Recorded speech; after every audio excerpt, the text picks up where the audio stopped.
नमस्कार। करियर में अगला कदम क्या होना चाहिए? कौन सी ऐसी नई स्किल सीखें जो हमें आगे लेकर जाए? ये एक ऐसा सवाल है जो हम सबको कभी ना कभी परेशान जरूर करता है। तो आज चलिए इसी पहेली को सुलझाने की कोशिश करते हैं। आज के दौर में सीखने के इतने सारे ऑप्शंस हैं कि ये समझना ही मुश्किल हो जाता है कि कौन सा रास्ता सही है। ये एक ऐसी उलझन है जिसका सामना सच कहूं तो हम सब ने कभी ना कभी किया ही है। देखिए, ये कोई सिर्फ एक इंसान की समस्या नहीं है, बल्कि आज के दौर की एक आम चुनौती बन गई है। पर अच्छी खबर यह है कि इससे निपटने के लिए एक बहुत ही सीधा और कारगर तरीका मौजूद है। जरा सोचिए, एआई, कोडिंग, डिजिटल मार्केटिंग, अरे ये लिस्ट तो खत्म ही नहीं होती। ऐसा लगता है जैसे हर दिशा में एक नया और बड़ा दिलचस्प अवसर दरवाजे पर खड़ा है। तो सवाल फिर वही है कि अपनी यात्रा शुरू कहां से की जाए। चलिए अब इस उलझन को सुलझाते हैं। इसका समाधान असल में एक बहुत ही आसान से 3 कदमों वाले तरीके में छिपा है। ये तरीका न सिर्फ रास्ता साफ करेगा बल्कि सही फैसला लेने का आत्मविश्वास भी देगा। तो इस सफर का हमारा पहला और सबसे जरूरी कदम है खुद को समझना। यानी किसी भी बाहरी विकल्प को देखने से पहले हमें अपने अंदर झांकने की जरूरत है। और इसकी शुरुआत होती है हमारी रुचि से। असल में हमें क्या करना पसंद है, वो कौन सी चीजें हैं जिनके बारे में जानने की एक नेचुरल सी उत्सुकता रहती है। भाई कौन सा ऐसा काम है जिससे करते हुए समय का पता ही नहीं चलता। जवाब जो भी हो, वही हमारी असली रुचि का संकेत है।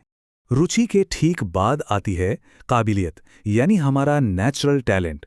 वो कौन से काम हैं जो हमें दूसरों के मुकाबले ज्यादा आसान लगते हैं। अपनी ताकत को पहचानना इस पूरी प्रक्रिया का एक बहुत ही अहम हिस्सा है। और अब तीसरा पहलू है हमारे लक्ष्य। आज से 5 या 10 साल बाद हम खुद को अपने करियर में कहां देखना चाहते हैं। हम जो भी नया स्किल चुनें वो इन लंबे समय के लक्ष्यों के साथ मेल खाना ही चाहिए। ठीक है, तो हमने खुद को तो समझ लिया। अपनी रुचि क्या है, काबिलियत किसमें है और हमारे लक्ष्य क्या हैं, सब साफ है। लेकिन एक मिनट, क्या सिर्फ इतना ही काफी है? क्योंकि जो भी स्किल हम चुनें उसकी बाजार में कोई मांग भी तो होनी चाहिए, है ना? बिल्कुल जरूरी है। और यहीं पर हमारा दूसरा कदम आता है, बाजार को समझना। हमें यह जानना होगा कि इंडस्ट्री को आज किस तरह के स्किल्स की जरूरत है और आने वाले समय में क्या संभावनाएं दिख रही हैं। यहां एक बहुत ही दिलचस्प बात समझनी होगी। स्किल्स जो हैं वो मोटे तौर पर 2 तरह के होते हैं। एक होते हैं ट्रेंडिंग स्किल्स, जो आज तो बहुत चर्चा में हैं पर हो सकता है कल ना रहें। और दूसरे होते हैं सदाबहार स्किल्स, जिनकी मांग हमेशा बनी रहती है। एक सही फैसले के लिए इन दोनों में संतुलन बनाना बहुत जरूरी है। ये खूबसूरत विचार हमें यही याद दिलाता है कि सबसे अच्छा रास्ता वही है जहां हमारी पसंद और हमारा काम एक हो जाते हैं।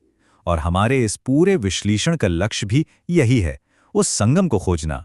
चलिए अब हम अपने तीसरे और आखिरी कदम पर चलते हैं, और ये कदम है सही मेल खोजना। यहीं पर हमारा आत्मविश्लेषण और बाजार की समझ दोनों एक साथ आकर हमें सही रास्ता दिखाते हैं। तो इसका तरीका बहुत सीधा सा है। एक तरफ अपनी लिस्ट बनाइए, सोचिए कि पिछले किस काम में सबसे ज्यादा मजा आया, कौन सा ऐसा विषय है जिसके बारे में घंटों तक पढ़ा जा सकता है। दूसरी तरफ बाजार की लिस्ट बनाइए। इसके लिए जॉब पोर्टल्स देख सकते हैं, इंडस्ट्री रिपोर्ट्स पढ़ सकते हैं कि आजकल कंपनियों को क्या चाहिए। फिर बस ये देखना है कि इन दोनों लिस्ट में कॉमन क्या है। तो सबसे जरूरी बात यह है कि एक आदर्श कौशल इन तीनों चीजों के संगम पर मिलता है। आपकी अपनी रुचि, आपकी काबिलियत और बाजार की मांग। यही वो स्वीट स्पॉट है जहां सफलता और मन की शांति दोनों मिलते हैं। तो अब जब ये पूरा ढांचा हमारे सामने साफ है, तो असली सवाल यह है कि अब आगे क्या? इस सारी जानकारी को असल जिंदगी में इस्तेमाल कैसे करना है?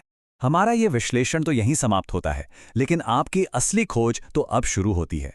तो सवाल ये है, इस ढांचे का इस्तेमाल करके आज आप अपनी खोज का पहला कदम कैसे उठाएंगे? सोचिएगा जरूर।